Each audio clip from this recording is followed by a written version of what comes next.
Bonjour. Aujourd'hui, j'aimerais dresser le bilan de l'année parlementaire qui s'achève.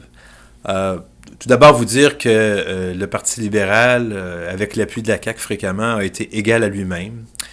Au chapitre de l'économie, on le sait, la croissance économique n'est pas présentement au rendez-vous et ça se traduit entre autres par une création d'emplois qui est anémique, qui est complètement insatisfaisante. Et il y a aussi évidemment toute la question des sièges sociaux qui a occupé beaucoup cette année. On le sait, on a perdu Rona, on a perdu Saint-Hubert. Et le gouvernement libéral, encore une fois égal à lui-même, a décidé de ne rien faire. Et la conséquence de se laisser aller, c'est le fait que nos entreprises, nos sièges sociaux, nos entreprises, nos fleurons, nous quittent et nous abandonnent. Également, comme je le disais, avec l'appui de la CAQ, on a eu droit, avec le gouvernement libéral, à la poursuite de l'austérité, à la poursuite des coupures dans les services publics que les Québécois désirent, que les Québécois veulent obtenir. Et donc, malgré tous les mirages qu'on nous fait valoir du côté du gouvernement libéral, malgré le fait qu'on serait prétendument retourné à une situation saine au plan des finances publiques, il faut comprendre que les coupures dans nos services publics vont se poursuivre dans les prochaines années. Et ça, ce sera vrai en santé, en éducation, pour nos enfants, pour nos jeunes.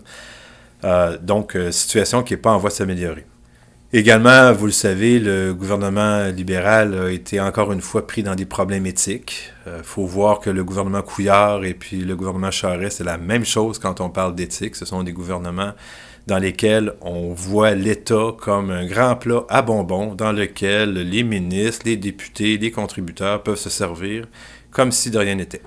Alors, le gouvernement Couillard, le gouvernement Charest, c'est la même chose.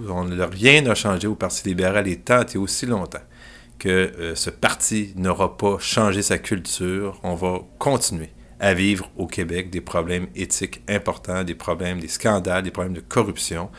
Les Québécois, je pense, le comprennent, le savent.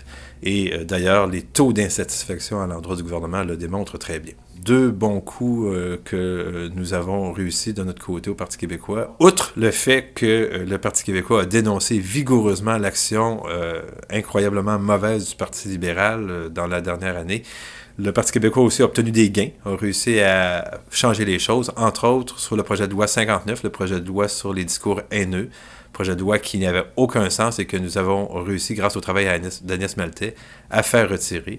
Également, Diane Lamar, dans le dossier des frais accessoires, a réussi à faire reculer le ministre Barrette, ce qui fait qu'on ne vous chargera pas des montants quand vous allez chez le médecin comme on vous en chargeait auparavant.